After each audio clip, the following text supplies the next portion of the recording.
Bismillah ar-Rahman ar-Rahim. Assalamu alaikum wa rahmatullah, and welcome to our ninth session of Islamic Authors. And it gives me great pleasure to welcome Khadijah Elshayyal from Edinburgh University. Khadijah is an old friend and someone who has, I think, blazed sort of a new trail in sort of the study of Muslims in Britain through her fantastic book, which we'll discuss today, Muslim Identity Politics, Islam, Activism and Equality in Britain. And inshallah, just to sort of give a bit more background on Khadijah, you're also teaching as an adjunct at Hamad bin Khalifa University. So you're actually both at Edinburgh University and in Qatar. This is something which is now possible because of the COVID era, ironically enough, I suspect. So without further ado, I'd just like to let you sort of take the floor. Our usual format, and it's we'll have audience members listening in, but this will also be something which can be seen in the replay. The usual format is I'll let you, Khadijah, go on for about 10 to 15 minutes introducing your book, and then I'll launch into a discussion with you. If audience members have any questions, they can ask them in the comments, and those should be visible to you on the screen under the comments tab. And we will try and address those comments perhaps from about an hour onwards. Just so that I get my opportunity to engage in a discussion with you. So it's a pretty free-flowing format. So without further ado, I'd love to welcome you to talk about your book. Thank you so much, and walaikum salam, and assalamu alaikum to everybody who's listening, stroke watching. It's really a great pleasure to be with you, Usaama, specifically, and with your audience. It's our honor. So I guess I'll start off by saying a little bit about what I wanted to do with the book itself, and that takes me to my own background. In the sense that I grew up with a certain proximity to Muslim activism in Britain, and being also a student of history and politics, I had a real fascination with our own stories, and as well as a frustration with how those stories were being told, where they were being told, who was being addressed. And this was something that, was just constantly on my mind, and really consumed me in many ways during my undergrad and my postgrad studies. So I studied history and went on to do legal and political theory, which was really interesting because, I went through various phases where I was like, being someone who was visibly Muslim, I was very, there were times where I felt like I didn't want to be boxed into certain categories or pigeonholed or assumptions made about what I was interested in. And I thought, I'd try everything and anything. There was a time when I was like, I'm not touching Islamic history or even Middle Eastern history or anything, that's, let's look at the West kind of thing, with a Muslim eye, for a while. But eventually I think my frustrations got the better of me, and I felt that, I didn't feel that enough nuance, if any, sometimes was being applied to our own stories as Muslims, in the UK and in the West more generally. And so one thing I try to do with this book in particular is to tell that story, or to tell part of that story at least, from the angle of somebody who has the privilege and the benefit of sort of coming from within these communities. Right. And one aspect which really interested me as I was doing my research was this notion of freedom of expression, freedom of speech, that I noticed was constantly cropping up. It wasn't, a lot of people talk about the Rushdie affair in 1988-9 as a sort of watershed, which really put this idea of freedom of expression on the agenda. But if you look further back, there were many examples of times where the notion of freedom of expression was contentious in some ways, where Muslims were being told, that you don't understand this in the same way that we do, we being wider society or right. Sort of the governing class, or the commentariat. But also, and I think the interesting thing was that if you sort of follow that thread through into sort of later decades, specifically post 9/11, we see, a very clear trajectory where there are limitations being placed on freedom of expression in the name of protecting society from various identified threats. Right. So I just found this whole thing very fascinating, and I think that's why I decided to sort of really hone in on it in a very big way. through many of my discussions and the case studies that I choose in the book. But another thing I really try to do, I think I'll just highlight a couple of sort of key, I suppose, points or aspects about the book to begin us to start us off, and then we can take it from there. But yeah, another thing I really wanted to do is, it's been 20 odd years since 9/11, and I think we talk a lot about the post 9/11 world and the situation of Muslims in Western states. And how securitizations impacted them and impacted their existence, impacted their organizing, their relations with the state, their relations with one another. But I felt in some ways that there's been in our minds, I mean, there are lots of reasons for this, and I think, we have sort of, a whole generation of people who know no other world except for the post 9/11 world. So that's one very good reason for this. But there is something of an artificial division that we have in our minds between the pre and post. And I think one of the things that I wanted to do in this book is really to make that connection and ensure that we still have this longer memory, how we got to where we were, how post 9/11 was possible, the build up before that, and how we got to that position. Because they're not sort of artificially separated, they're not sort of discrete. There is a continuum. And so that was another thing that I really, I wanted to make those connections, as well as giving this post 9/11 period its due, as urgent as it is, and as unprecedented as it is in many ways. So in this book, I think the key, so aside from looking at examples related to freedom of expression, I think my key argument really is that Muslim advocacy groups have grown and evolved around this argument that that Muslim communities and Muslims in the UK do not have the same access to equality as their sort of counterpart members of the population. And that this has continued to be a justification for their continued existence and their existence as in the political space as Muslims. They're organising as Muslims, and I've traced various ways in which, and I've tried to articulate various ways in which this sort of constrained access to equality continues. What you call the equality gap, I guess. What I call the equality gap, absolutely. Yeah, and so I talk about how various concerns, when these groups first emerged, they had specific concerns, and how those concerns shifted and changed with time as they were influenced by various factors, but also as people refined their own manner of organizing and expression and negotiation. So I sort of wind up really commenting about where we're going next with this, and how that this equality gap does persist in various ways.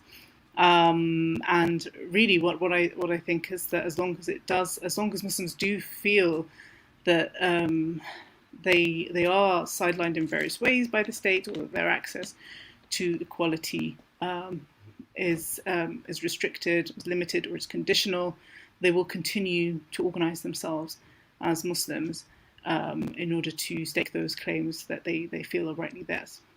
Right, and in a sense, you're basically, in your conclusion, you're saying, well, Muslim identity politics is here to stay for precisely that reason, because Muslims are, in a sense, not certainly they don't feel that they're being afforded the rights and equalities that ostensibly the law affords them, and so they need to actively campaign in order to achieve those sort of rights. And I think towards the end of the book also you do this interesting comparative study between the Board of Deputies of the Jewish community and the MCB, and in a sense this is the struggle of many minorities. It's not something which is a new struggle, but what's particularly salient in the Muslim context is this securitization, which I guess the Jews faced that in World War II on the continent.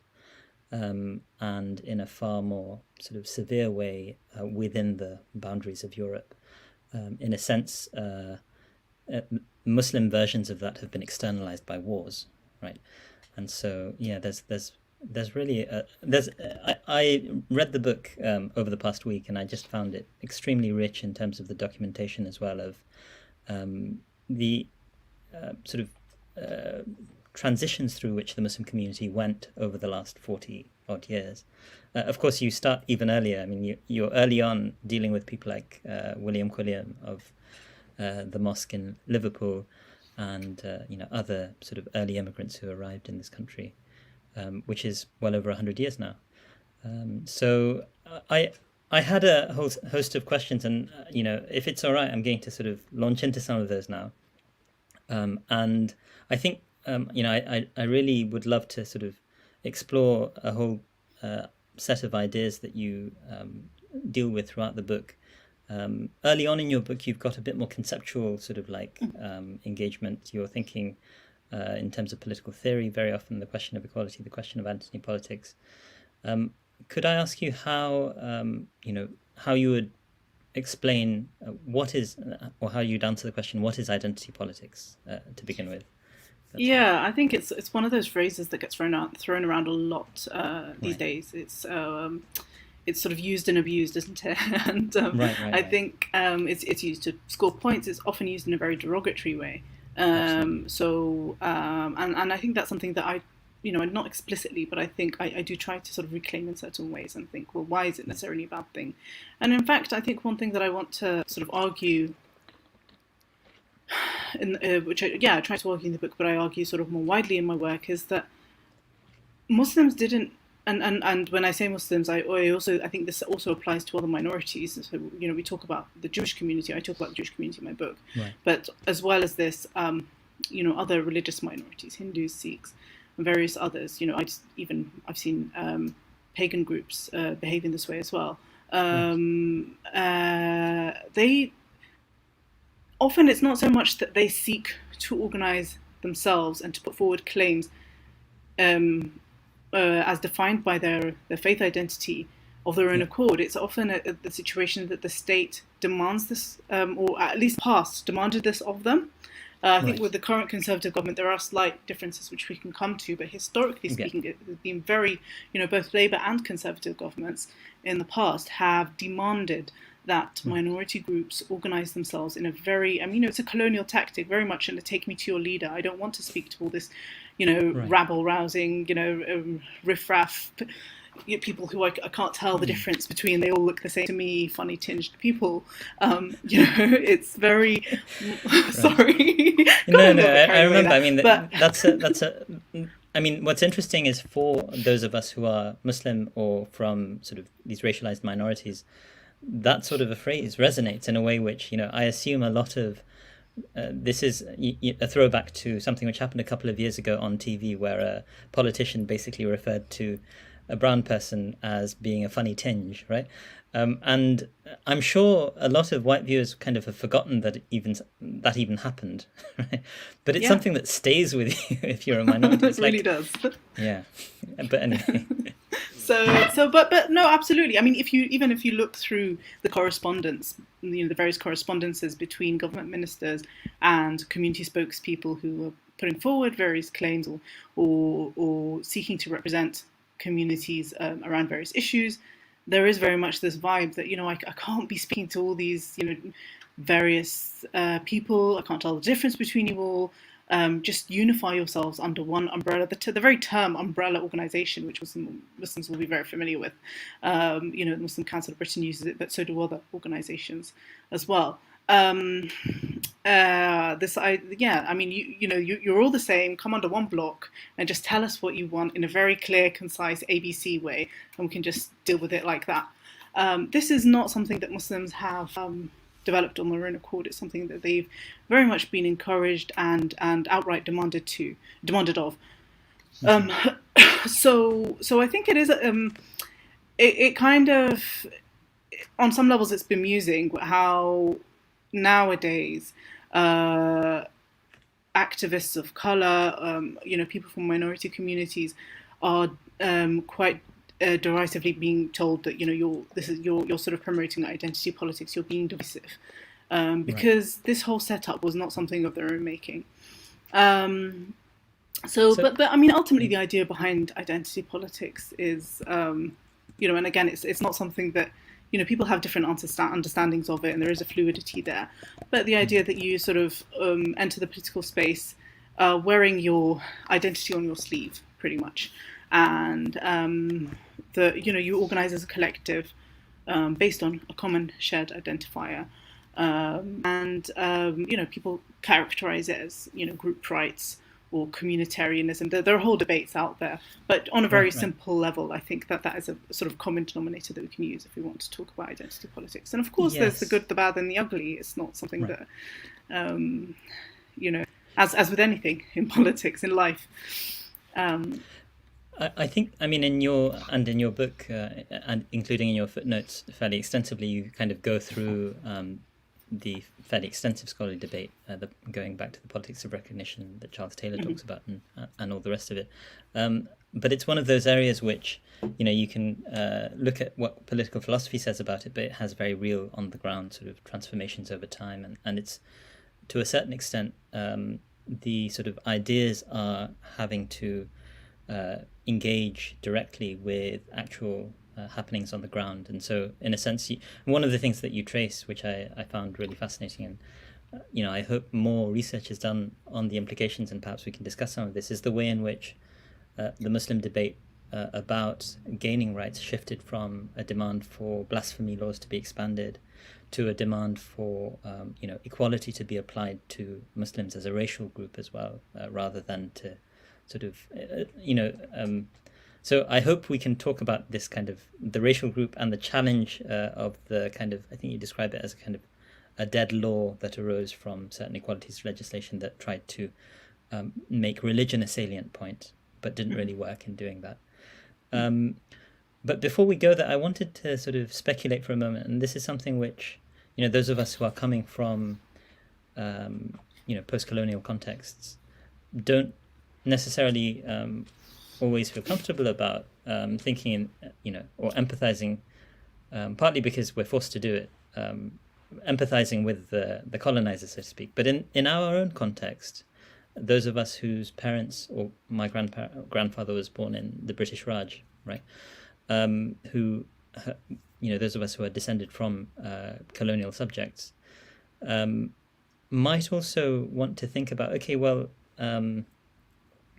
what are the alternatives that they could have adopted in contexts where we as a disempowered minority kind of banded together in a particular way, and then we're not sufficiently integrated into the power structures of this society, whereby, as I think Shabir Akhtar puts it, like if a powerful group in society doesn't want something to make the headlines, they might make a phone call to the editor of the Times, for example.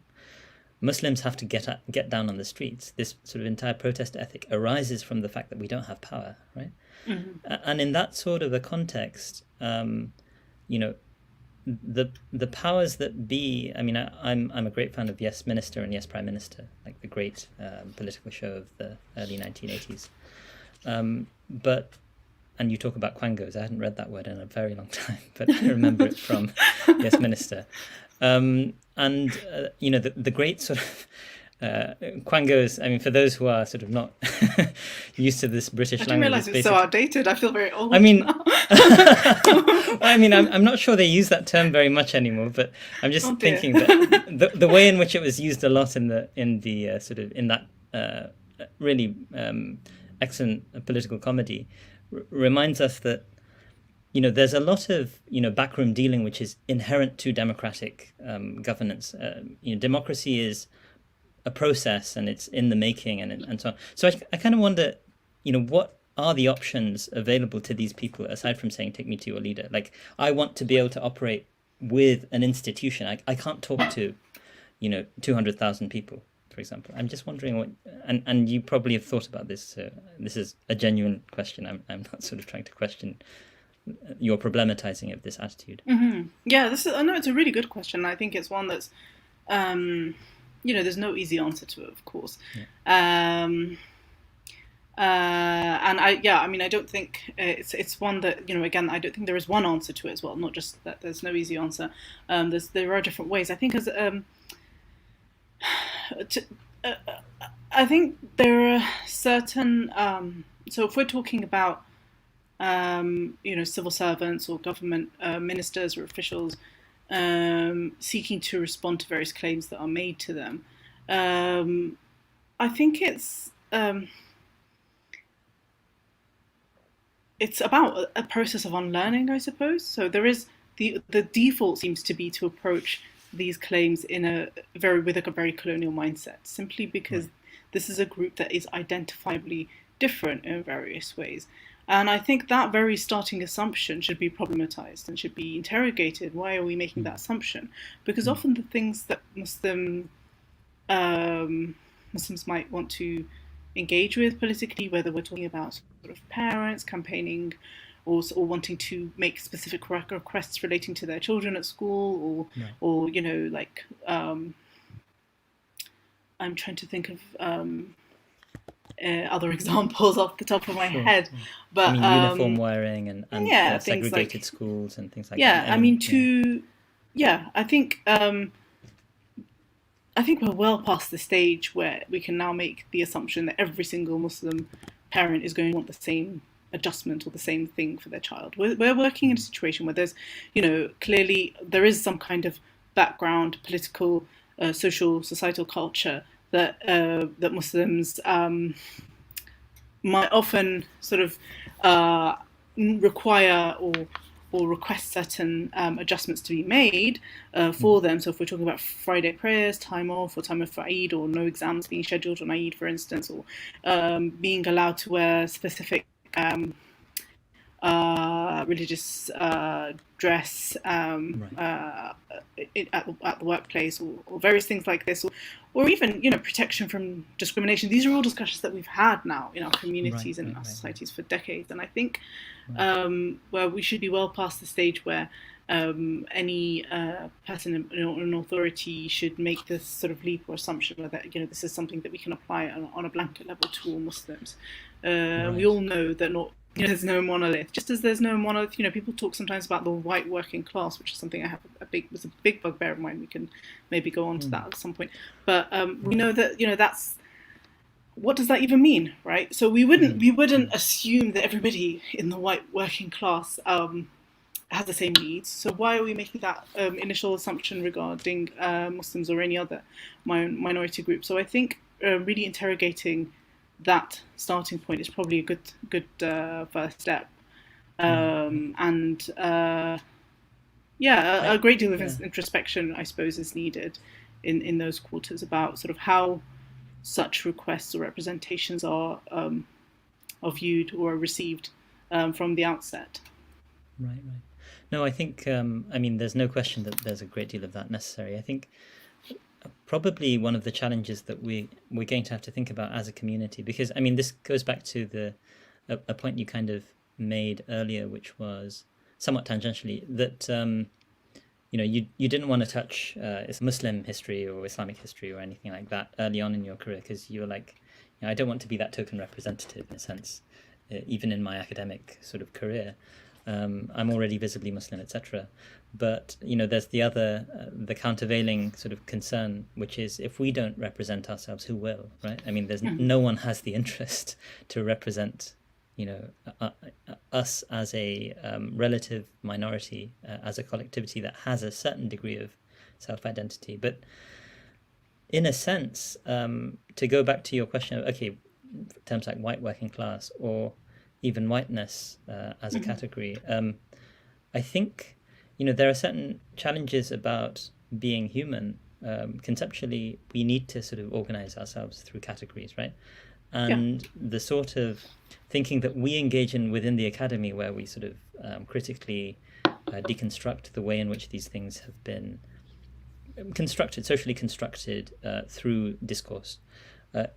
As soon as someone says social construction or socially constructed through discourse, you're already losing sort of like the vast majority of the audience, and the politicians are not. They need to use a discourse that's basically going to appeal to the vast majority. Often, unfortunately, this is one of the challenges, I think, in a democracy, and we're living in the age of social media kind of destroying our democracies. it's also about having a discourse that appeals to the lowest common denominator, that appeals to fear and things like that. So when you find that sort of Muslim minority group, you use dog whistle politics in the way that someone like Boris Johnson, our literal prime minister, engages in not just dog whistles, but actual sort of explicit in his past career racist stereotyping. And so I guess my question or my concern here is that, those of us who've chosen to go into academia, we can sort of reflect on the analytical sort of like incoherence of using terms like that, and the complexity of the real world. But I think we need to find a language, and it's not necessarily us within academia, but there needs to be this kind of interface between those of us thinking in this way and the policy world. Usually, the political world would be mediated by a policy world, but there isn't a Muslim policy world because that needs sort of disposable income, and 50% of the Muslims in this country live in households in poverty, etc., etc. So, I'm not necessarily answering the question, but I just think that we're in a kind of tough situation, and yeah, I mean, I don't know if you want to say anything about what I've just said. I hope it made a bit of sense. No, I'm with you. I think it's really, there are so many different factors that feed into this dynamic. And I think also, to bring up the point you made earlier when you quoted Shabir Akhtar, and you said, well, if you obviously got access to privilege, you've got the privilege of having access to decision-making quarters and platforms, then you can pull the strings that are within your reach. But if you don't have that, then what have you got other than your voice? And you're just gonna, if something is causing you pain or oppressing you, you will, what can you do but raise your voice, right? So yeah, I think that. I mean, of a point that you make in your book where you're talking about John Ware, Martin Bright, and all these people after 7/7, and you'd say, some people described it as a campaign. There must have been huge backroom sort of coordination on things like that, where they're systematically targeting the Muslim community, right? But they have, and we continue to see it today. And they continue to do it to this day. I mean, I occasionally sort of have chats with Miqdad Versi, for example. And in a sense, I mean, you could argue that, Miqdad is basically a one-man army trying to take on these people. But, how old is Miqdad or myself? Like, we're in our mid to late 30s or something like that. Like, and in a sense, it's because we're these immigrants who've had the privilege of going to university and sort of, I remember having a chat with Miqdad. The reason I mentioned Miqdad Versi is that he was once saying, oh yes, they all seem to coordinate this thing which they released, I think, I can't remember exactly what it was, but something to do with Prevent in 2018 or 2019 that was released. He said, for some reason, they all seem to release it on the same day, and it was kind of a coordinated effort to time it so that it was on a Friday evening before the Christmas holidays or whatever. I mean, to make sure that it doesn't actually create a debate. And those sorts of mechanisms, I think, they're part and parcel, for better or for worse, of, politics in a democracy. Lobbying is part and parcel of these sorts of things. I mean, we don't have the clout to do those sorts of things. We don't have the institute. And so it's inevitable, I think, to a certain extent, at this stage in our, I mean, it's a bit depressing to say this, but but I mean, think what we have I a vocation. say is that, sorry, please.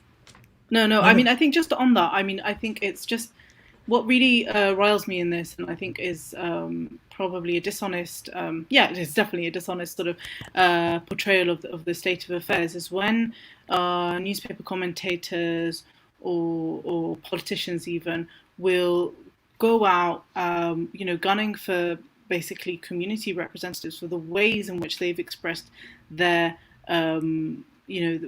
their disquiet, their hurt around various issues, or they've raised their voices, when they themselves have the privilege of so many other avenues through which to make the impacts that they need to, or they want to. And these guys have very sort of restricted channel through which they can make their voices heard, and to have the nerve to really just pull that from under their feet, leaving them with nothing. I just think that's incredibly unfair. And so it's not that I'm idealizing the ways in which, I'm people who know me and who I discuss current affairs with and academia with know that I'm very critical of Muslim organizations, in fact, and I'm very critical of the techniques that some of them have followed, the strategies. But I think we have no right to deny them the space to make their case in the public space, because this is where we are. This is what we have. As you say, it's depressing, but it is what it is. And I think who are politicians and media commentators to then say, "Oh, this isn't how we do things here"? It's very distasteful. Yes, but I mean, of course, they are sort of, in a sense, doing what serves their interests. It's really sort of frustrating for those of us at the receiving end of dog whistle politics, for example. And just to underline the fact that I think you are very constructively critical in your book about the way in which Muslim organizations engage. So I'm not suggesting that this is in any way something that you're engaged in gratuitously. I just think that I'm just making a side point about. Sure. This is the stage we're at, unfortunately, and I think efforts like yours are so crucial for us to potentially move beyond that, or have the consciousness that this is what's going on. I wanted to ask also about, when people say you don't understand freedom of speech, I mean that the you there is such a colonial you, right? Like, who's the you, right? Like your citizens or those immigrants. Yeah. And so if it's your citizen, but this is the let me use this for a segue into another point. Identity politics, in the pejorative sense that it's very often portrayed in sort of mainstream discourse, I don't really understand why, in light of the fact that mainstream discourse can very reasonably be characterized as white identitarianism, right? It's colonialism is basically a white supremacist project, and the afterglow of colonialism in which we live. I mean, I'm actually kind of the view that we don't live in a post-colonial world. It's just a transformation of the nature of that colonial context, and I think a lot of scholars would argue this now. I mean, I kind of think identity politics needs to be broadened as a term to explain different types of contention in the public domain. I wonder what you think of that. Yeah, I think so. I think at the moment, the way it's used in public discourse isn't useful. It's used in a very point-scoring fashion, finger-pointing fashion, and it's used to shut down conversation, to divide people rather than to bring people together. And that's incredibly frustrating, of course, because that can only lead. Where can that lead to, except for sort of further down in the sort of the pit of division and polarization in our political discourse. So I think it's a really great point that you make, that the mainstream culture is white identitarian politics, and we don't name it that. Why do we not name it that? We use very neutral terms. We assume that the way things are is the norm, is the benchmark, and everything else is the aberration that needs to be sort of brought in or needs to adjust itself. So when people talk about integration, it affects everything we talk about. When people talk about integration, it's about these immigrants, usually a term we use that we sort of, actually can be used to encompass like third, fourth generation communities who've been here for, but we still use it. Is it Stuart, what's his name? Stuart Lee, the comedian? Kind of does highbrow comedy. All right, no, I don't know. I think it's Stuart Lee. I can't remember, but he basically talks about what on earth is an immigrant, right? I mean, he talks about this country is a mishmash of people coming and going for millennia, right? I mean, the Huguenots, this group, the Angles and the Saxons, and all of this, stuff. Everyone's an immigrant. It's just those of you who've come, so to speak, in more recent years. For me, this popular usage of the term identity politics is a power play, ultimately, right? I mean, it's a way of projecting power on the part of the establishment, which can co-opt it can co-opt people of immigrant sort of heritage, people like Priti Patel and Sajid Javid and folks like this, Right. in It's to ways say, which okay, are, so they comply, they've adjusted, they've fitted in, they support not just that. sort I of mean, I think they act even more aggressively. Priti right Patel is because they a have very striking uh-huh example of this, right? Yeah. uh-huh uh-huh. Uh, But I think uh, that, and mm, this brings me to the other phrase which also is deployed, I think possibly even more, which is the idea of a host community. mm, So the Muslims use it as well, which really drives me crazy. They talk hmm. about we thank the host community, or Right, that right, right. we work with the host community. Who's hosting who here? Let's unpack this a little bit. What does Yeah, that actually yeah, yeah, imply? What does that yeah, mean? yeah. So I think there is this sort of embedded, sort of really sort of ingrained sense of we can talk about this being the UK being a nation where you can sort of build yourself up and become the next Sajid Javid, Sadiq Khan, Priti Right, Patel. But actually, if we're still using terms like this, then our right, subconscious, is still very much, has a lot of right, progress to be right, making right, right. in terms of what equality actually means. It brings us back to equality. What does that actually mean?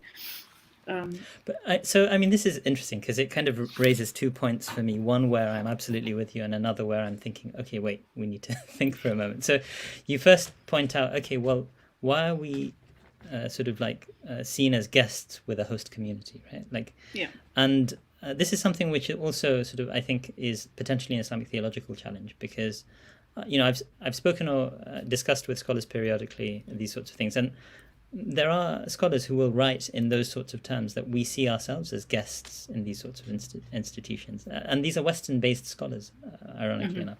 Yes. At the same time, um, I'm actually thinking of a line which came up in sort of Yusuf al-Qaradawi. Some of my research has focused on Yusuf al-Qaradawi after the Arab Revolution. So this is an Egyptian scholar based in Qatar who is perhaps the most important scholar of the Muslim Brotherhood, so to speak, from the last century, or over the last century, including, like, he's still alive now, but he's retired, obviously, in his late 90s. And so someone like him says that the Quran describes Banu Israel as Ahlu Misr, as people of Egypt, even though they're an immigrant community who've been racialized and stereotyped and excluded from the mainstream of that community by Pharaoh. And so, the Quran basically recognizes them as part and parcel of that society. And on that basis, they're kind of being asked for certain rights. And to a certain extent, the situation is so extreme, they're basically also finally leaving the country. That's, alhamdulillah, not something that we need to countenance at this stage, and hopefully never in a place like Britain or in Europe. There are parts of Europe where we may actually, have those sorts of concerns, but those sorts of places like Viktor Orban's Hungary probably have so few Muslims there in the first place. So it still would be a tragedy if that were to happen, but it's hopefully nothing we need to worry about in Western Europe at the moment. At the same time, yeah, I mean, I wonder what you think of that, just that point about why can't we be considered part of these societies? On a personal level, and from a sociological perspective, I Yeah. don't see why we can. I think the only barrier to doing that is that Muslims are seen as other because of their, because of visible identifiers. We're talking about, the color of their skin, their names, the way they dress. But this is, yeah, I mean, even skin color. I mean, you'll come across Muslims who are white, right? I mean, you're whiter than a lot of sort of white English people, because whiteness comes in different shades, right? Sure. So you can find, white English people who have, a tan complexion, for example. And so, I mean, in your case, of course, because in the public setting you wear a headscarf, so it's like absolutely unavoidable that they will, Right. have a visible And there's my sign. name. And there's your name, yeah. So Muslims, Because Muslim as well. that's actually that's a major point, because I was just thinking, like, one of my children could pass for white, but his name is Majd, right? So, right. yeah. So yeah, I think it's.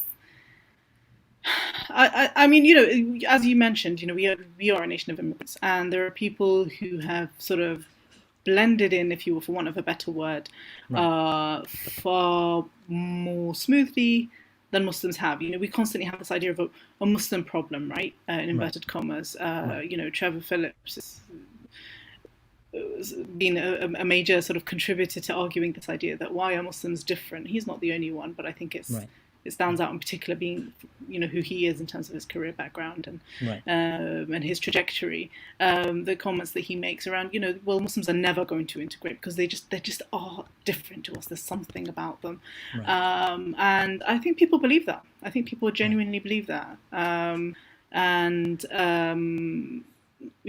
think on a theological level, I'm less qualified to, enter into some of the comments that you make. It's not something that I do give a sort of a cursory glance over some theological aspects around freedom of expression in the book, but not so much at all in terms of... So, that's one of the areas where obviously I'm personally quite interested, and I think it would be... This is perhaps a conversation we can have over a period of time, but sure.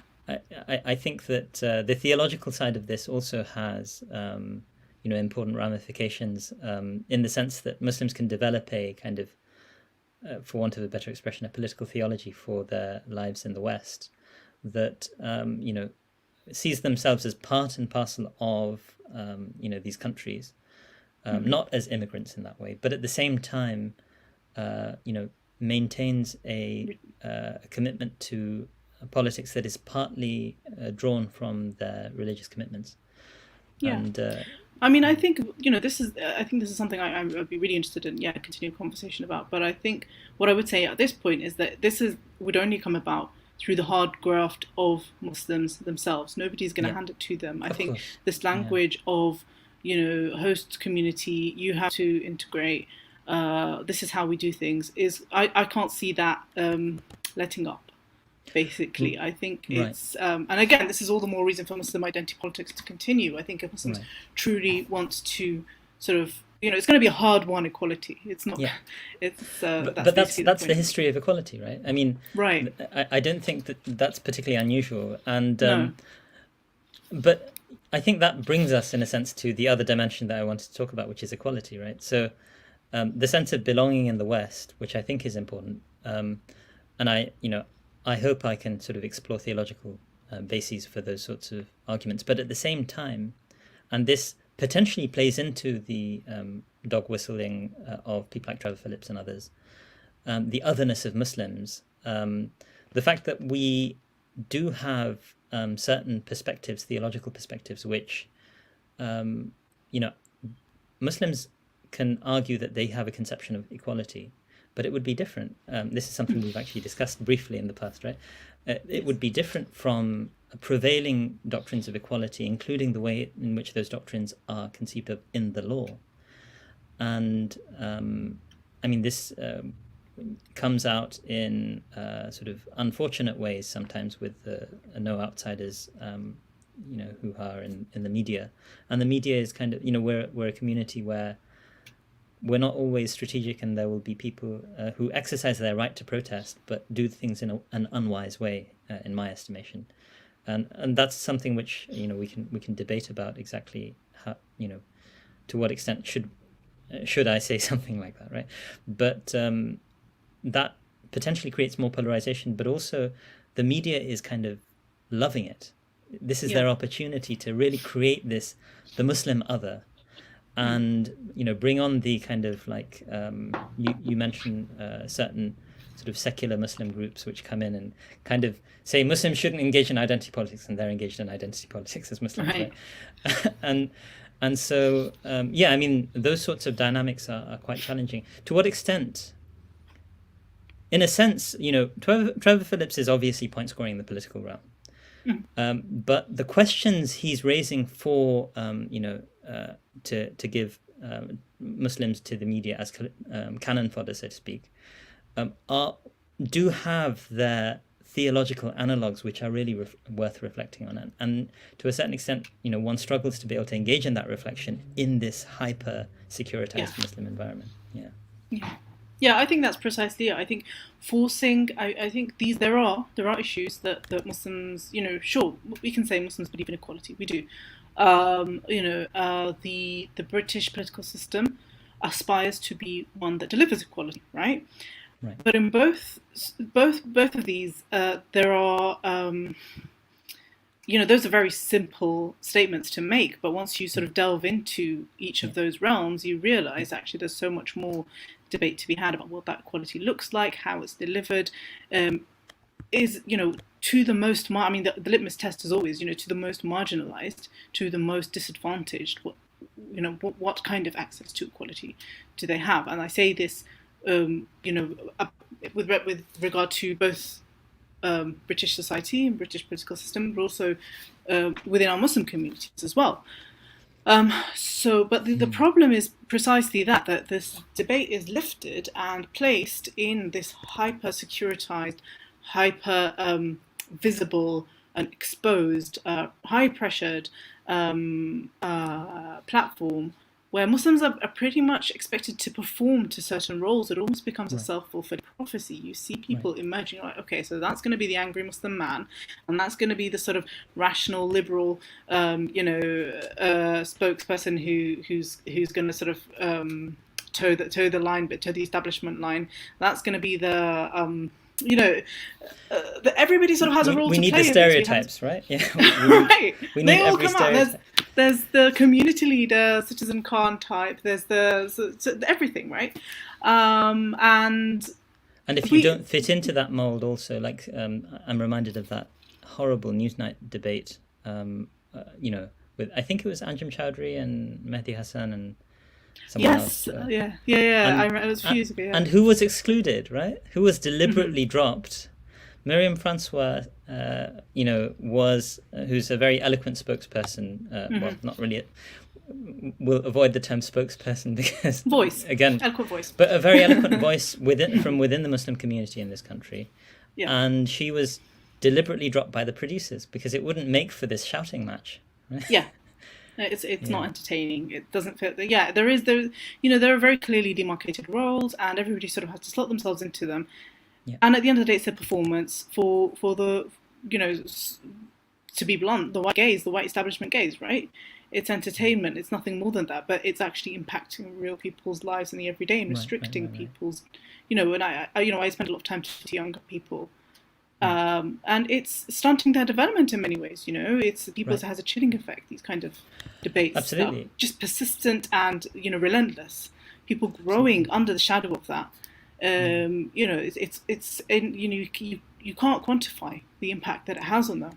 So I absolutely agree that discussions and debates, both theological, sociological, around what equality should and could look like from a Muslim perspective vis-a-vis where British political setup should be had, but not in such oppressive spaces. Right. So that does far more harm than good.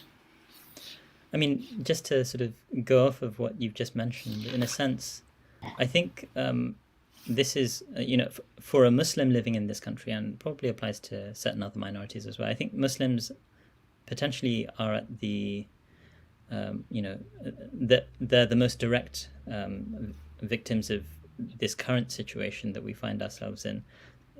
The notion, you talked about the chilling effect, especially on young people, etc. I mean, is there any such thing as free speech for a Muslim in this country?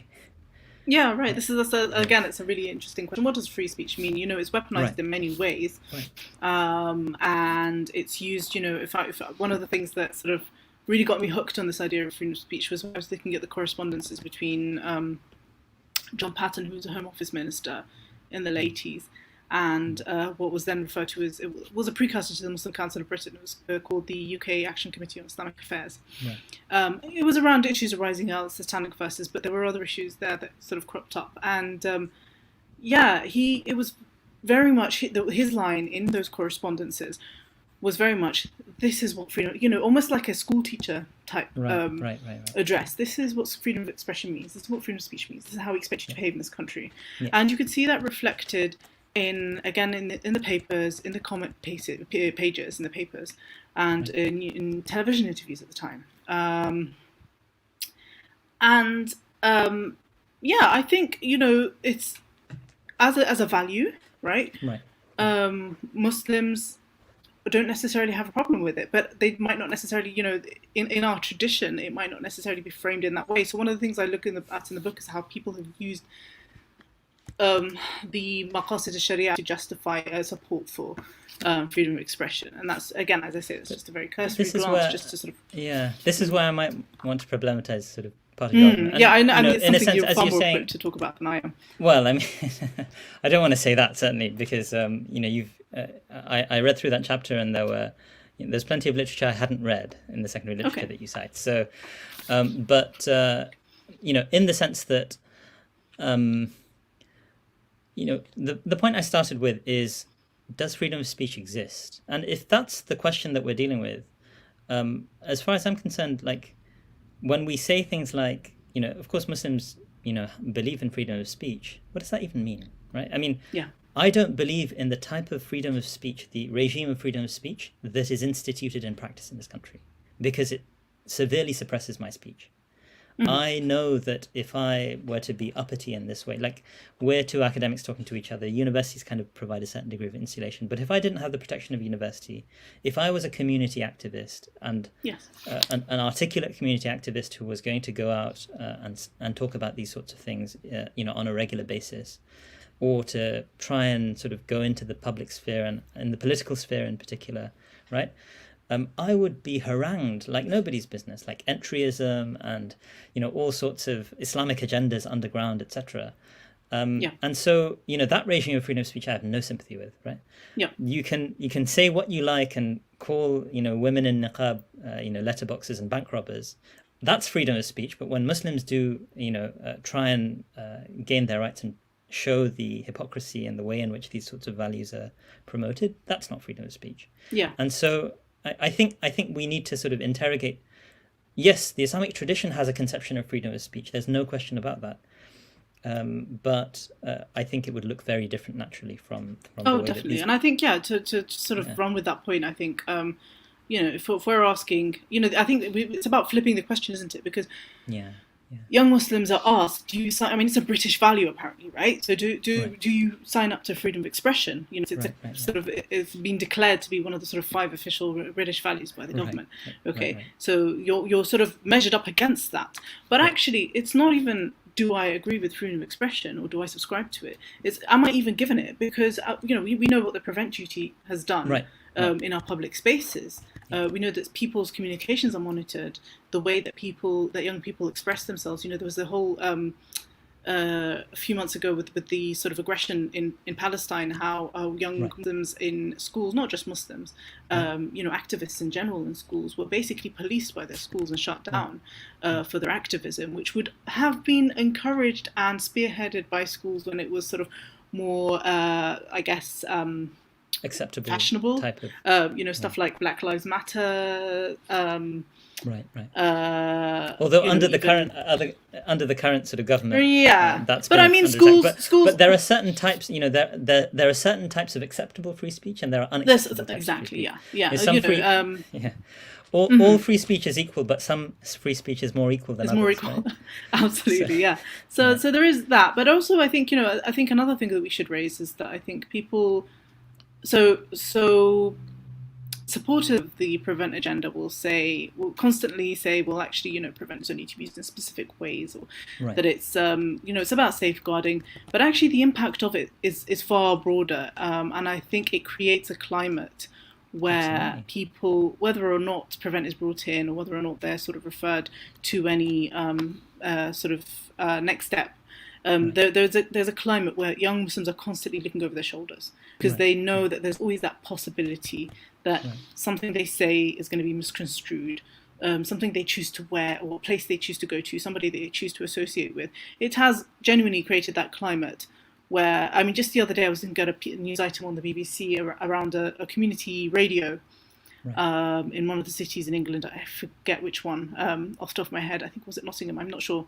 Where a specific nasheed was played and was therefore reported to Ofcom, and the radio station had to be disciplined simply because, various, one or two words, Arabic words here or there in that nasheed were argued to be potentially encouraging violent jihad. I mean, there's so much to be said there around.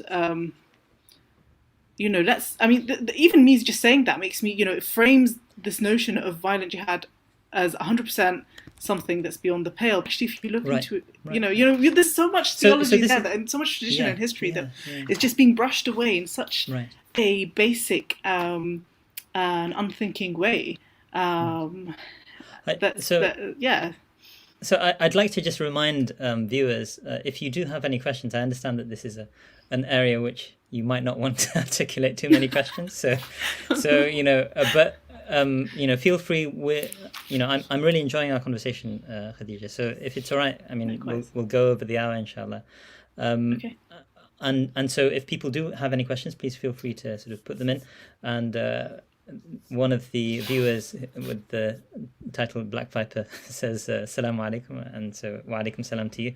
And the other, someone posted that, yes, it was Stuart Lee, the comedian I was referring to earlier. I wanted to actually still stick with some of the points that you were making about Prevent in particular. And, I wrote a piece when that lady who was the head of Prevent, I don't know if she still is, I think she was the head of Ofsted. I can't remember exactly. Yes, Amanda Spielman, I think. No? Yes, so I did a piece around when she made those comments about sort of, I think, girls in hijab or something. Yes. Like that. And I think, if I recall my piece correctly, it's a few years ago, I speciously sort of, or facetiously commented, well, I mean, like, we were having Prevent sort of training around that time in my institution. And I basically told the Prevent lead there that, I'd like to report Amanda Spielman for not showing sort of sufficient respect to diverse values or whatever it is, the wording. And my point in, using that language is to say that, well, if Prevent was not a racist sort of institution, we'd be reporting the Daily Mail on a daily basis to Prevent. But the Daily Mail will never have been reported to Prevent because, the people who write there are now in power. And this is, it is a sort of, it's a vehicle for disseminating the sort of, very often very hateful sort of rhetoric against immigrants and all sorts of undesirables, so to speak.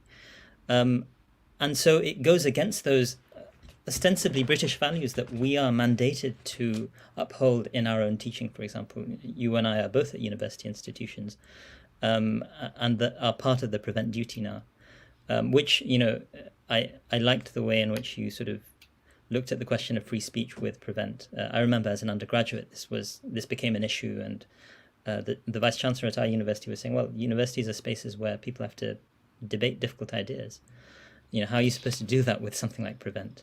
So this is another area where I just wonder, like, what on earth does freedom of speech mean as an idea? And does it basically mean freedom of speech, as you suggested earlier, as taught by, the white establishment, so to speak? And at that point, it's not freedom of speech. It's basically, one sort of like confessional identity. I'm going on about this for a bit, but do you mind if I sort of just speculate with you for a moment about an idea that I'm trying to propose in some of my future writing, inshallah? So, I mean, in a sense, as far as I'm concerned, ideas like secularism in the instantiation that we see that exists in a place like modern Britain, with its kind of liberal guise that is very often tied with a kind of history of identitarianism. In my estimation, those would count as deen. This is a kind of a theological claim which is being made, right? So in the Quran, for example, the idea of you have in a chapter which everyone will be familiar with, lakum dinukum waliya din. So it says the Prophet is kind of addressing idolaters in a place like Mecca, where they don't really have sort of a systematized religion, but they have a kind of religion which organizes social, society, and there's a kind of social cohesion. Some scholars in Islamic history have actually suggested that is the definition of deen, and they don't presuppose a belief in God in that. It's about social cohesion. So the way in which we use religion, I think, is deeply ideological in the English language. It's born of the post-Enlightenment, and this is something widely accepted in religious studies. I don't know if the Walid bin Talal Center would count as religious studies, but you're more a social scientist, I guess. Yeah, are you in the religion department as well? At the moment, yeah, I Okay. have been. I mean, both my affiliations are, one is area studies. So you will have heard these sorts of conversations occasionally that, well, religion doesn't exist as a category. But, I mean, in my estimation, actually, and there's excellent work which is being done by someone called Roshan Abbasi, now at Stanford, I think, that talks about the fact that actually religion as a category is defensible through history, including before the West kind of comes up with its distinctive definition of it. But from an Islamic perspective, secularism in the guise that it exists right now is a religion. Liberalism, what I'm arguing is secularism, liberalism. So if you think about secularism as a kind of umbrella, you have various ideologies that are denominations of secularism, whether it's liberalism. Some of them overlap with each other, so nationalism. And in my this is an academic statement, but part of the reason I'm doing this is because the same thing is done with Muslims. So Nazism is kind of part of that secular ideological umbrella, right? Nazism, fascism, these are all part of the post-Enlightenment sort of context, in my estimation. In the same analytical sense, and I don't think it should be made sort of public, that people talk within the academy about Islamism as incorporating groups like ISIS and also the Muslim Brotherhood. Well, I mean, that happens on the other side of the sort of that divide, the secular side of the divide, shall we say. And so in my estimation, it's like basically these are sort of different religious groups contending over, different truth claims, because they ultimately are making truth claims that we have to submit to. And they are really tenets of faith. And so, in my estimation, freedom of speech, and this is kind of a McIntyrean take, freedom of speech instantiates within a specific tradition, within a particular religious tradition in a particular way. And that doesn't necessarily translate very well to other traditions as well. And that's, for me, it's like we need to provincialize Europe in the way we think about freedom of speech, in the way that we think about equality and so on. So, yeah, sorry, that was very long-winded. But I hope that makes sense. No, it's fascinating. I really enjoyed listening to that. Okay. I don't know if you have any thoughts or comments. I think while I work through these things. Yeah, no, it's definitely something I really appreciated that that framing, and I can see how you got to it. I think the point around the need to provincialize Europe, I think, is something that can't be said enough, I suppose, because I think. From my standpoint, as somebody who, my work involves engaging with Muslim activists a lot, speaking to people who are organising, or devising various sort of representations and narratives, seeking to address the state. I think one of the things that I constantly come up against is this that very clear sense of hierarchy that is still really embedded and really ingrained in the way that people think about, and it seeps into it's not just sort of in political activism. I think even if you look at what we can loosely describe as like dawah discourse, there is this very clear sense of hierarchy about who we're addressing and how we want to present ourselves as Muslims, obviously in the best possible light, but the best possible light according to whose markers, right? According to whose worldview. I think that's something that we don't interrogate enough, and I think this idea of provincializing Europe, provincializing the West, understanding equality on that level as well, I think is something that we don't stop to think about. There are a lot of assumptions made about what is the centre and what is the periphery. And I mean, in a sense, this is like ideology in Marx's sense, right? It's this norm that we've assimilated because we're well educated in the sort of in the Western tradition, right?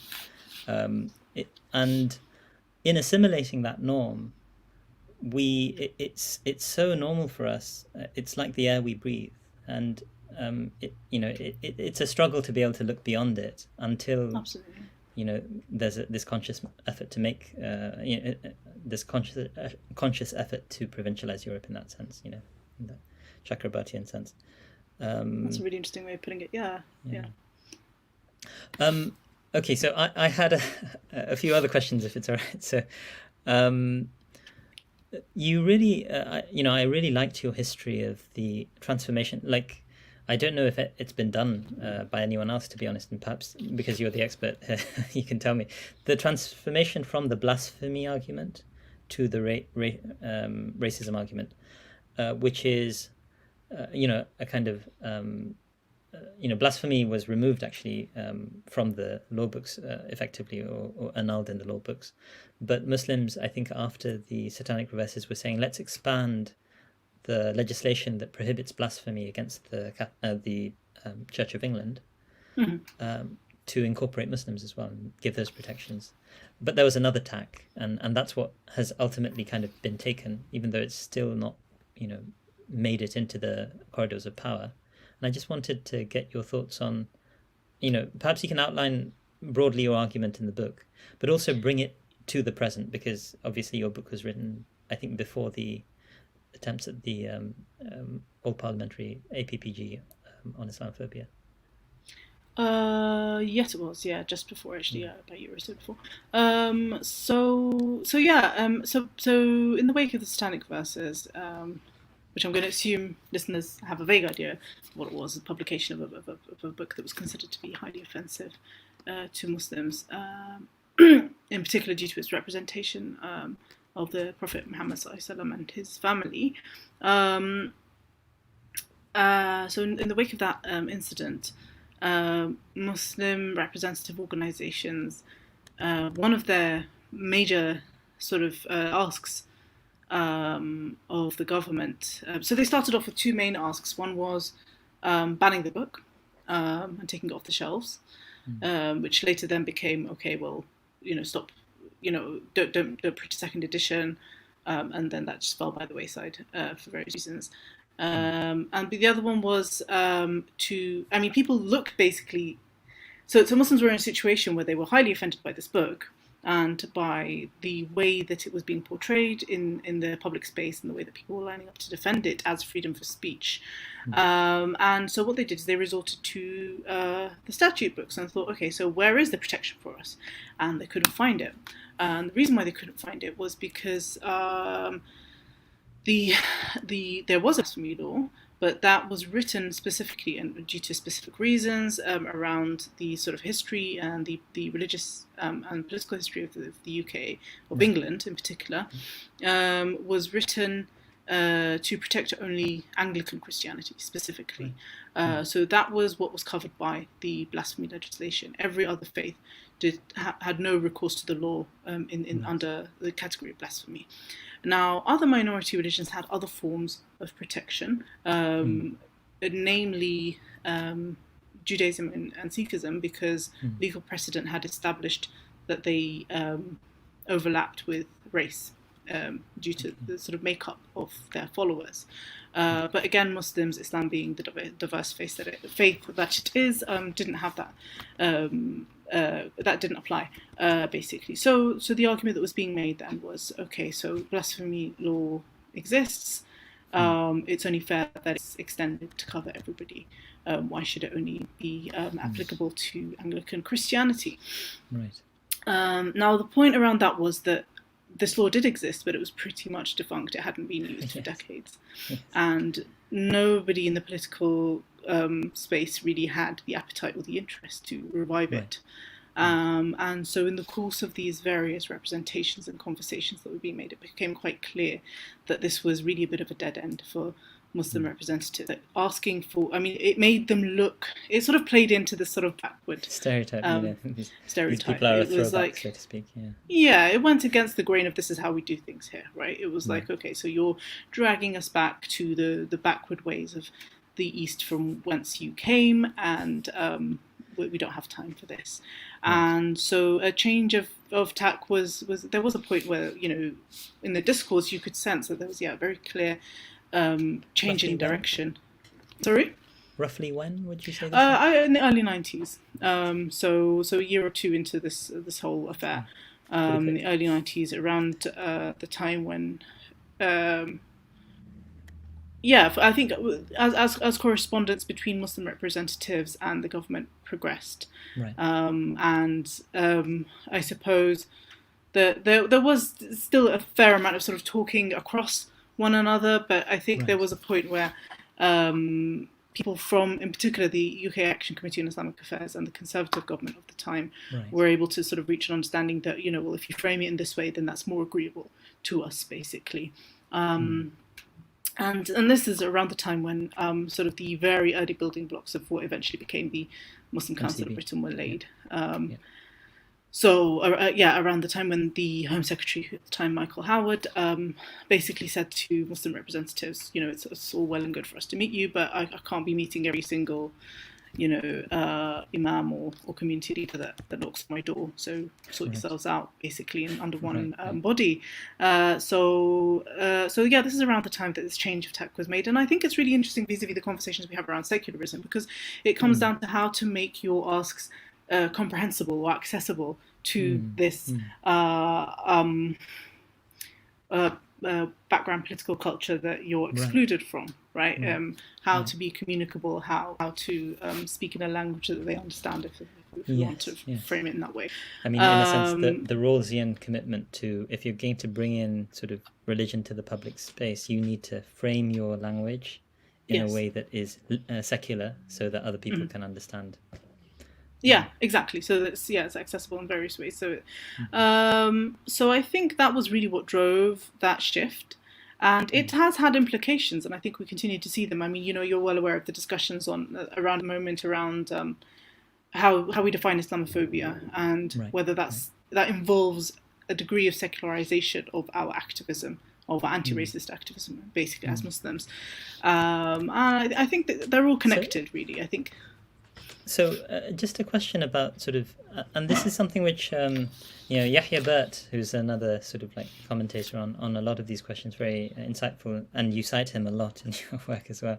But he wrote a short sort of blog piece after the APPG talking about, this is kind of, it symbolizes a transition, and to a certain extent it also reflects a kind of capitulation where previously Muslims were trying to assert their religious identity as legitimate in the public sphere, but now by assimilating themselves to a race, they are kind of joining the broader definition of equality, using race as the basis rather than religion as the basis.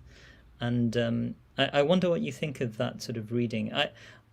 I'm not an expert on these, so I'm really sort of like curious about what someone like yourself would think of that reading. Yeah, no, I think it was a really interesting contribution that he made, and I think it injected some sort of important nuance in the discussion at the time, because I think that the definition coming from where it came from necessarily had this sort of flavor of sort of campaigning around it, and I think there was this drive that, we have to support this now because it's so urgent, because it's so important, because Muslims are feeling so disempowered at the moment and are sort of fielding attacks left, right and centre.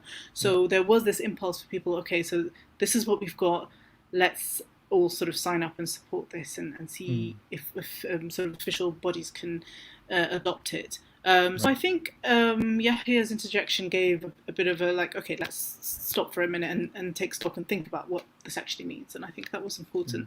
I think I'm sort of conflicted, because I think on one level we all know that Islamophobia is racism, right? In the sense that it's based on a racialization of Muslims, right? Muslims are being racialized, and people, there's that constant, persistent sort of almost a red herring that's pulled out, where people are, say things like, well, I've got a problem with the Quran. Does that make me Islamophobic? I've got a problem with, I don't hate Muslims. I hate the faith. So yeah, I'm Islamophobic and proud, or as Polly Toynbee once said. Or Boris Johnson, I think in 2007, wrote something like, anyone who has the slightest familiarity with the Quran will understand why Islamophobia is a necessity, or something, words to that effect. It's published. Right. Yeah. So, but we know that it's, that the Islamophobia is sort of a weaponization of of When what we say um, racialized, what do you mean exactly when you say racialized? so it's basically an otherization. Right. It's picking out certain features that mark Muslims out as other. So whether it's, Right. again, we talked about names, we talked about skin color, the way Yeah. people Yeah. dress, the way people Hmm. behave, the fact that they take prayer breaks, that they eat halal food. Right. Right. We this whole sort of area around halal hysteria, which crops up every so often in the tabloids. Yes. Pizza Express is selling us halal chicken. Oh my goodness! Right. Our Right. poor children are being force-fed halal meat at schools and their school lunches. Yes. Yes. These are all racializations of Muslims, and they hark back, as you mentioned, to the way that Jews were treated on the continent Right. Right. in the early to mid. I mean, for centuries, to be 20th honest, century. but For centuries, really yes, badly, yeah. really But badly. the I way mean, it culminated, I suppose. yeah, in the 20th century. Yeah. Absolutely, yes. So I mean, they're familiar tropes, and they are not specific to Muslims. It's just this is where we are at the moment, and so we know that Islamophobia is a form of racism, but you're right. I mean, yeah, we've talked about how. I wonder. I mean, do you mind if I interject for a moment? I mean, and this is where I kind of like I need to have a chat with Yahya, obviously, on this, but one of the things that doesn't make a great deal of sense to me about that sort of critique. He's not necessarily leveling a critique. He's just basically observing that there was a generation that was trying something different, and it's kind of bittersweet for them to see this happening, probably. But at the same time, like, what is a race, right? I mean, the social science points out it's socially constructed. Right. Biology and anthropology says there's no such thing as race. Like, it's not a Right. natural phenomenon; it's a social phenomenon. Mm-hmm. And so, why not assimilate religion to the category of race and recognize race has multiple sort of manifestations? Tariq Maudud does this to a certain extent by talking about ethnocultural groups, right? Mm-hmm. Yes, I mean, Maudud might be looking specifically at giving salience to the racial dimension of this. But I would argue, actually, by opening that ethnocultural group, what is an ethnos, right? It's very often defined by religion and culture, and Muslims' cultures are very often religiously overlaid with sort of all sorts of things. So in my estimation, it's like, I don't have a problem with that new definition if it's using race. I just think we need to recognize race isn't sort of like, race doesn't have to be a secular category. In our minds. Yeah, I think I think that's a very good point, and I would agree with that. But I also think, and I wonder, again, I haven't discussed this directly with Yahya, so I wouldn't want to be putting words in his mouth. Sure. But I wonder if there is this anxiety that we have. I think I observe it among others as well, not specifically him, but because Muslim practice and Muslim faith is squarely being maligned in a lot of public discourse and in securitization policy, I think there is an anxiety among Muslims that that feels that with time, various aspects of our faith, of our faith identity, of our practice, or aspects of our theology will be eroded or compartmentalized or restricted because of circumstance. And I wonder if that's part of that. I don't know. I mean, it's a speculation on my part. Yeah, I mean, in my estimation, it's about, so what this creates an opportunity for is, so, there are opportunities and potential risks. As a Muslim theologian, I'm thinking here. The opportunity that arises is the transformation of racism in a religious direction as well, like creating that subset within racisms, that one type of racism is also religious. Of course, in terms of the legal realm, that, as far as I understand, there's a kind of hierarchy. I think you talk about this in your book. There's a hierarchy where religion is subordinated with respect to other equalities. Maliha Malik has talked about this explicitly. And so, that's a separate sort of challenge in the real world, shall we say. But conceptually, as far as I'm concerned, you could take race in a direction where it suddenly is more capacious. It's not just a secular identity, it also has a religious dimension to it. And this is, in my estimation, again, that attempt to provincialize these sort of concepts from the European, provincializing the European conception of that concept. the risk is that no, it goes in the other direction, and that's I think the that it goes in the direction of, okay, Islam is now a race. Being Muslim is a race, and so it should be seen as something which is phenotypic. It's perhaps genetic to a certain extent, those sorts of things, and it's not to do with theology. It's not to do with ideas. Or confession. And that is, I think, for Muslims in particular, I think at this point of time, it's a huge risk. I think it's something that people are rightly quite anxious about. No? Okay, so I mean, that's interesting. I mean, in what sense? Like for someone like myself, it's like I see the opportunity more than the risk, but I don't live in the real world. I'm an academic. So in what sense? In what sense is it a real risk? Do you think? Okay, let me phrase that. I think it's quite a daunting risk. Let's put it that way. So okay. So I think just the prospect of even contemplating that, I think, makes people feel very, very anxious and very concerned that, to the extent that it would affect. I mean, we know that sort of organisations such as FOSIS, for instance, have come out against this definition and been very vocal about it. But this is where, I mean, this is what I don't understand. I mean, I read some of this when it happened a couple of years ago now, but I didn't understand the objections. Like they just didn't. Yeah, it was slightly confusing. I'll be honest. I should. Yeah. So I had a discussion with a couple of. Sorry, go ahead. Yeah, no. I was going to say similar. Actually, I've had conversations with people who were at that time. I don't know if they remain in those positions at the helm of FOSIS around their stance, and I think there was a lack of clarity there. But I think to me, ultimately, it seemed that it boiled down to a sense of anxiety that we are going to be subsumed into the secular. And I think from the perspective of, and I say this not in a derogatory way at all, in fact, in a very respectful way, of a zealous and passionate young student, I think I can empathise with where they were coming from, even if I felt that it wasn't the best, the most wisely judged course. So, I mean, I wonder, in the conversations I had or the pieces that I read at the time were, and I've kind of half promised people that I will write about this at some point, and inshallah I will, but, all sorts of other pressures on academics, as you know. The conversations I had suggested to me, well, by doing this, you're basically saying Muslims are a race, and I'm not a race. I have a religious identity, I have a religious commitment, and my response to them was, wait, what? Basically, what I said to you, what's a race? Yeah, right? Yeah. I think it displayed a lack of understanding in what the discourse around racism.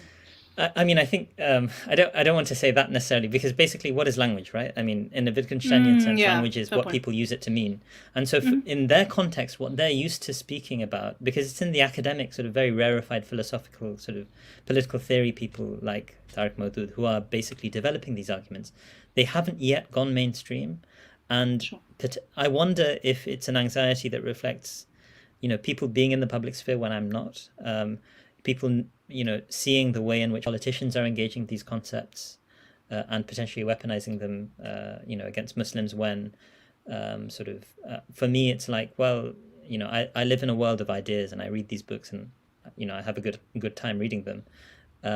And it just makes perfect sense, like to go in that, take that as a potential option, right? So anyway, I've gone on for too long. I wanted to ask you. I mean, I think just to wind up, I think one of the things that I would say is that it highlight that episode, and I think other conversations around it, well, they weren't the only ones who were objecting, highlighted how much work there is to be done in terms of communicating what these various terms and definitions are used to mean in those contexts. I think there isn't enough conversation, giving and taking, listening, and understanding around them. And I think that is a major problem. And this kind of could be a bit of a segue to some of the more challenging questions that arise from this issue, because they're thinking, oh, well, if we think about equalities, we're also thinking about LGBTQ, we're thinking about all of these things. Are we supposed to all be supportive of those things now, where I might have sort of religious reservations, reservations of conscience on various questions like that? I kind of wonder... So this is something which, I mentioned to you in advance that I was interested in getting some of your reflections on Abdul Hakim Murad's latest work, right? So and he has been sort of drawn and quartered in the media in the past because of comments he made in the 90s about homosexuality. I can't remember exactly what they were, but he's kind of like he's given an exemplary punishment in order to get all the rest of us in line, so to speak. And because he's kind of like he's white, right? And so if the white Cambridge Don can be sort of lynched in the public sphere, well, all you brown people should better watch out, right? So I kind of from the Muslim perspective, I remember and I'd love to sort of have a conversation with someone like Owen Jones on something like this, right? Because I remember watching an interview of him where he's interviewing Jacob Rees-Mogg, right, of all people, and and Jacob Rees-Mogg, who is, for those who are not from the UK watching this, a sort of conservative politician. He's also Catholic, so he's a practicing Catholic, and someone who is very much sort of upper class, and very much the stereotypical Eton graduate and so on. And so someone like him, Owen Jones of all people. So Owen Jones is of course gay, and he basically asks him, "What's your view on gay marriage?" And he says, obviously because of the Catholic Church, I sort of oppose it for religious reasons, etc. And he takes it from him, and that's it. That's the end of the conversation. Whereas, as far as I'm concerned, if Muslims were to engage in that way in the public sphere and say, well, for religious reasons, we do not accept, gay marriage, for example. And, I understand you're working in a sociological realm, and so you're not commenting on that dimension of this, the theological dimension in your own work. But, as far as I'm concerned, as someone who is, as well as a historian, I'm a theologian, so to speak, those sorts of dimensions are actually important dimensions to the preservation of our faith, right? This is, from a theological perspective, something which is called ma'lum min ad-dini bid-darura, that sodomy, anal sex, forgive me for using this sort of language, but apparently YouTube doesn't like it, but anyway, it's too late now.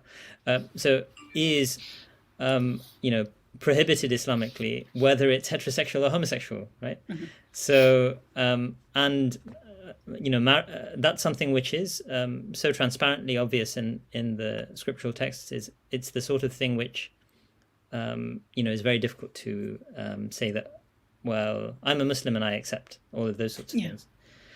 Mm-hmm. At the same time, if you're living outside, Muslim lands, this is also in Islamic theology, where, you may not have been exposed to the obviousness of that from the scriptural tradition, for example.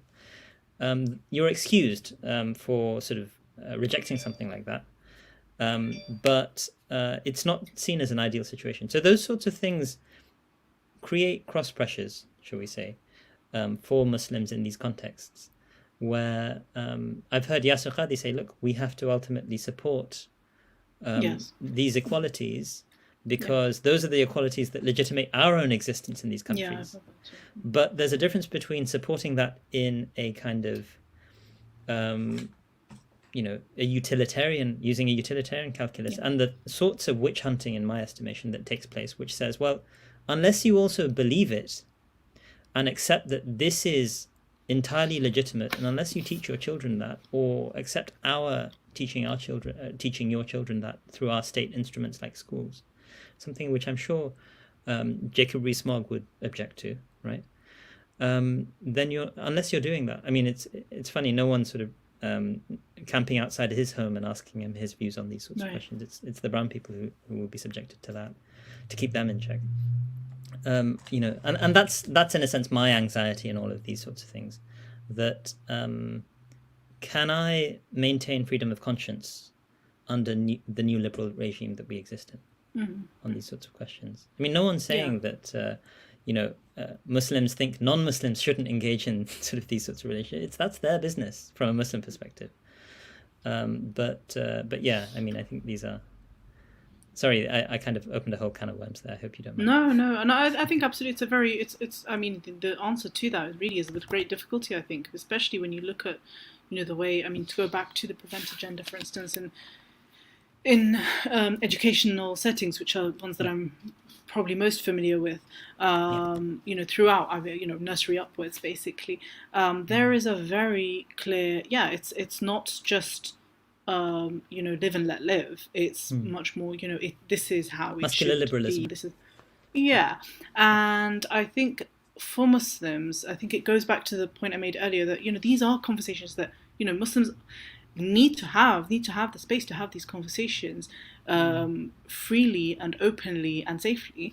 But in the current securitized climate, where every conversation around these issues is laced with literally fear and quite dire potential consequences for people who worry about putting a step wrong according to the judgment of whichever employee of the state, of the public sector happens to be, in their proximity.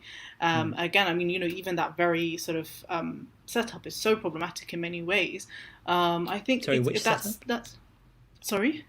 setup, sorry? The notion that public sector employees are people who should make decisions around, who is potentially dangerous or in danger, and who is or isn't. I think that's a hugely unfair burden to place on them. But also it's very difficult to justify in terms of, well, ethically speaking, I think, if somebody's in a safeguarding position to expect such this goes back duty of them. This goes back to a point you make in the book, where there's a lot of discussion in the political classes and in the policy spaces, as far as I understand, and of course in the judiciary, about this case of the chap who was imprisoned, I think, for a period because of a bookshop he owned, and Ahmed Faraz. Okay, so he had a folder labeled PhD, where he had texts which were seen as extremist, and therefore he was jailed for a period or something along those lines. And how can we have these? I mean, this is a situation which reminds me, I was just reading an excellent book on the Muslim Brotherhood in Egypt by someone called Abdullah al-Aryan, excellent scholar. Actually, he's technically a colleague of yours in Qatar. He's at Georgetown in Qatar.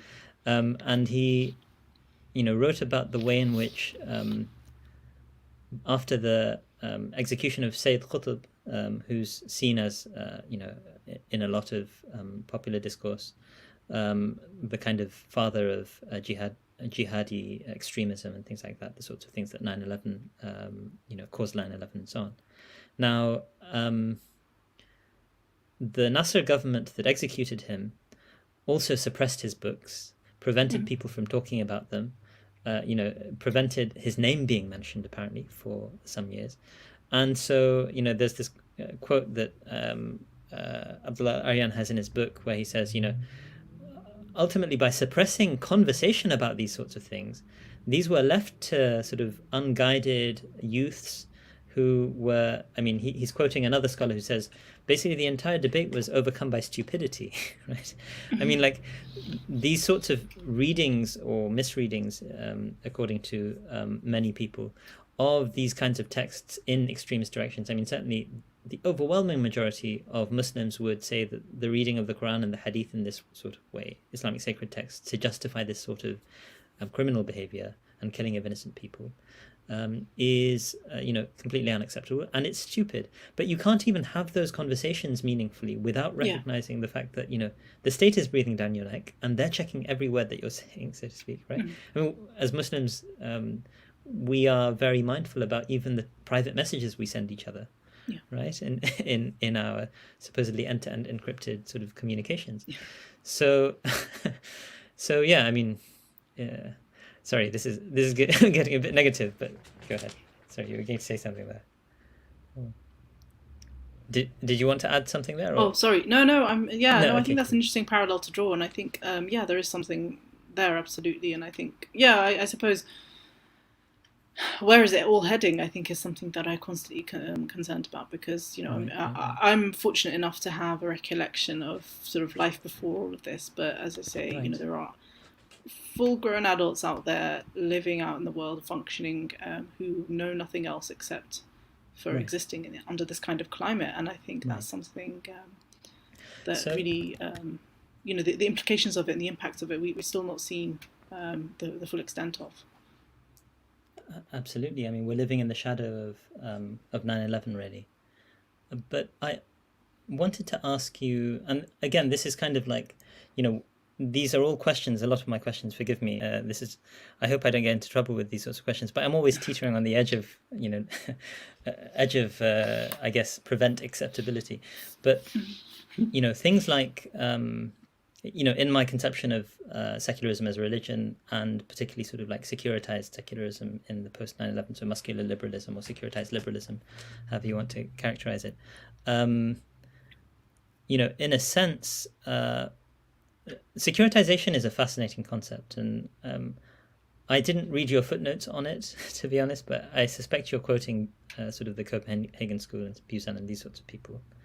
I don't know if you want to give a brief outline of what you understand by securitization, and I also I also don't want to keep you too long, because we're really coming to we've gone over an hour and a half, so I don't mind if you want to wrap up pretty soon. But no, it's been a pleasure. No, I mean, I think very briefly, I think for the purposes of this book, what I argue, what I use securitization to mean is I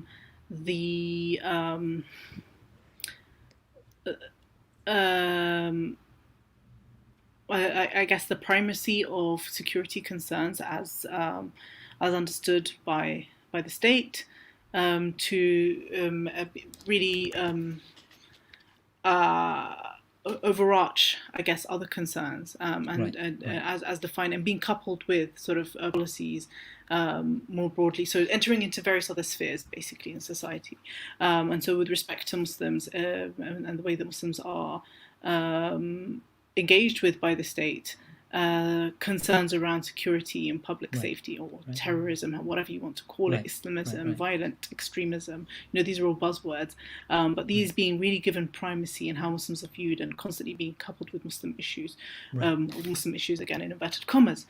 So I think this is something that, in and of itself, it's problematic, because as we well know, that Muslims have a lot of socioeconomic issues that are much more mundane than that, and don't need to. I mean, and to constantly be tied to concerns around security, as defined and understood by a state, which is itself a perpetrator of violence in many ways, is mind-bogglingly problematic, but also highly damaging for Muslims in the day-to-day, and not just Muslims, of course, other minoritized groups.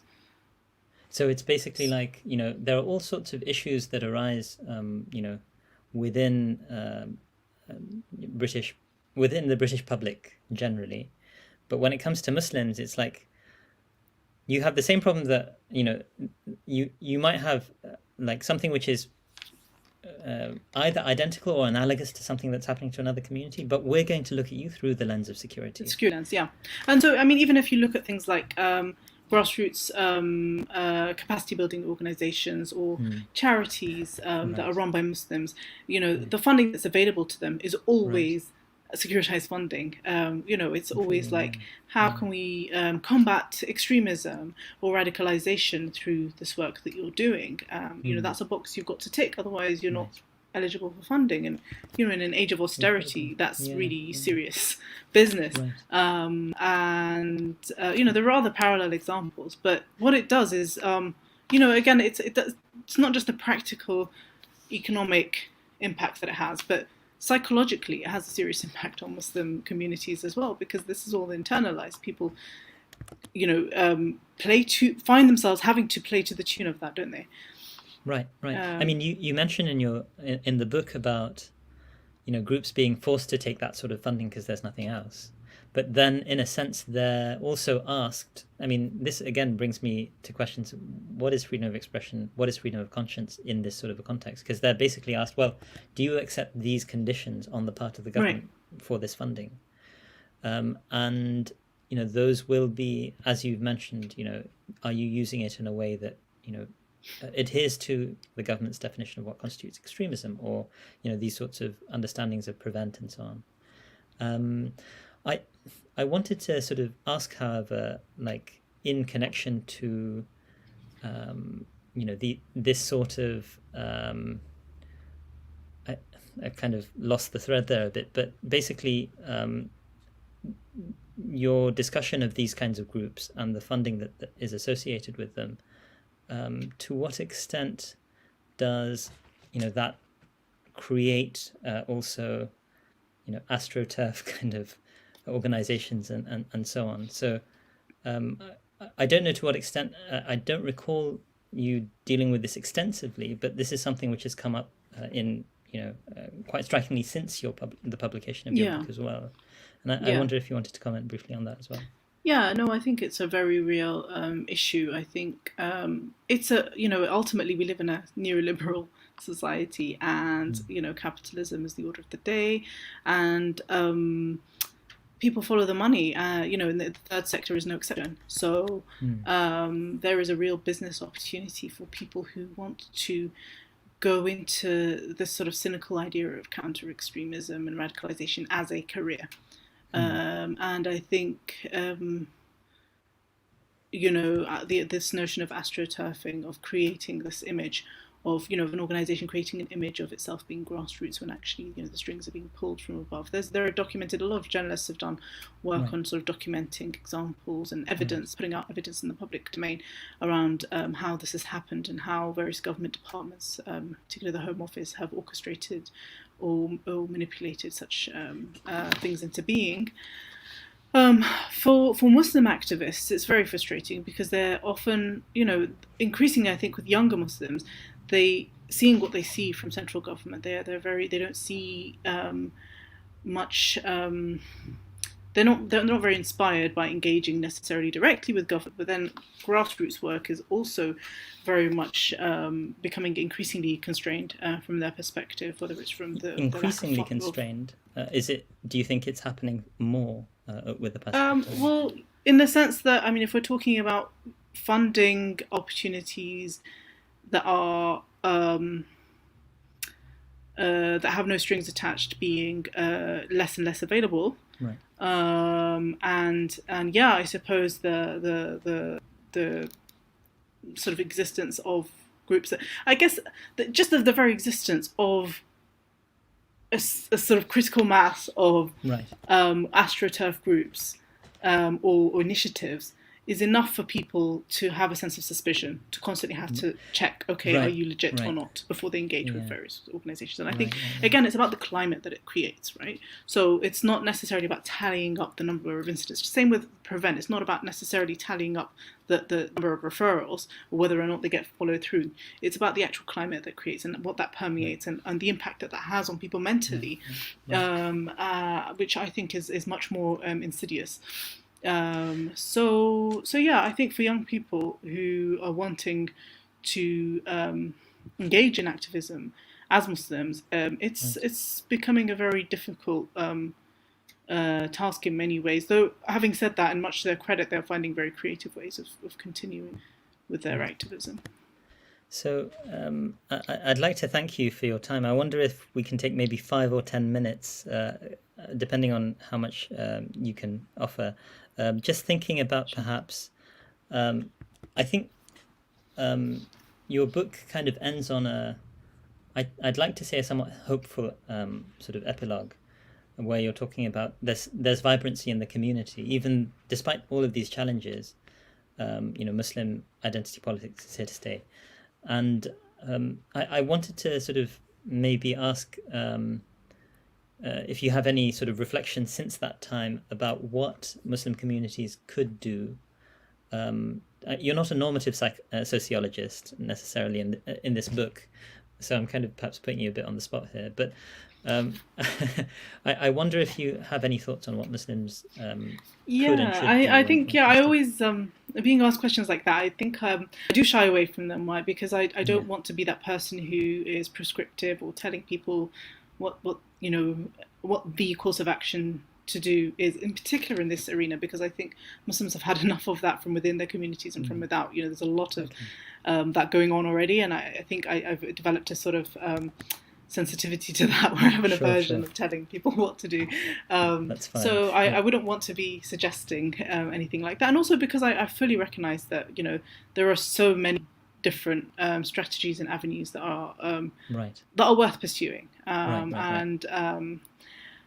But I think one very sort of encouraging development that I've seen over the past couple of years has been a real,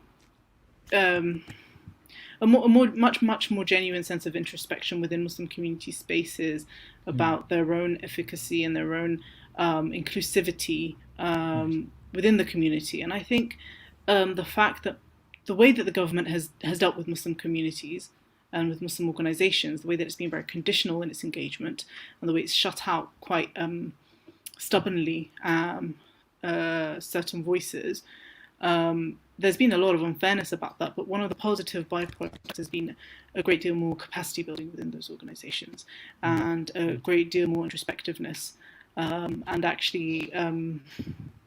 I don't know, for want of a better phrase, I don't know if this is the most appropriate one, but self-help, I suppose. Sure. People looking to sort of, I know it sounds awful, doesn't it? Sorry. No, not at all. I've used it in my own sort of like discussions. Sometimes. I'm sure there's a more appropriate phrase out there. It'll come to me when we finish the call, I'm sure. But as is the norm. But yeah, I think that's been encouraging, and I think it's also been, we've talked about sort of this idea of provincializing the West. Right. Conversations around decolonization are sort of increasing in purchase, and I think people are, beginning, especially sort of the younger generation, beginning to ask, okay, who are we really addressing? Whose approval are we really seeking? How do we remain authentic to our communities? I think these are conversations that we didn't seem to have time for, I think, a couple of decades ago. Partly, I think it was, such an urgent time. It was such a, time of moment of, people referred to it. Some of my interviewees referred to it as a sense of firefighting. Right. I think now we do have the space to have those conversations. Right. For various reasons, and I think that's a really good thing, because in the long run, I think some of these conversations will be difficult and will take time, but I think in the long run they will be beneficial. Right. Khadija, Jazakumullah khairan. This has really been sort of a wonderful opportunity to also for me to catch up with yourself on Likewise, yeah, it's been a long time. various ideas, and I look forward to future conversations, inshallah. I hope we'll have those opportunities, and whether it's sort of your next book or other areas that you're writing in, because actually I remember, and this is something that we haven't addressed at all, but I really would have loved to actually discuss this at length, and it really deserves its own session. You did a piece, an article, probably around a year ago now, on sort of misogyny within the Muslim community, in a sense. So it's a kind of more internally directed, reflective piece. Yes. And yeah, I think, those sorts of conversations are very important. And as you say, like in a sense, we're increasingly getting those sorts of spaces to have those internal conversations away from the sort of, hopefully away from the securitized gaze of the state, so to speak, as much as we can. And inshallah, I look forward to sort of more of those sorts of conversations with you as and when you will have time. But with that, it's been a real pleasure. It's been a pleasure for me. For those of you who are sort of regulars, kindly joining us on a regular basis, I just want to say that I will have returned to my Thursday slot, inshallah, this week with a conversation with Jeremy Rodell from Humanists UK. So I'm actually having a very different kind of a discussion on secularism and Muslims in Britain, Islam in Britain. So please do feel free to tune in then. But until then, inshallah, I again thank you, Khadija, for really a fantastic book and a fantastic presentation of it and a wonderful discussion afterwards, and look forward to seeing you soon, inshallah. Inshallah. Thank you. Okay. Assalamu alaikum.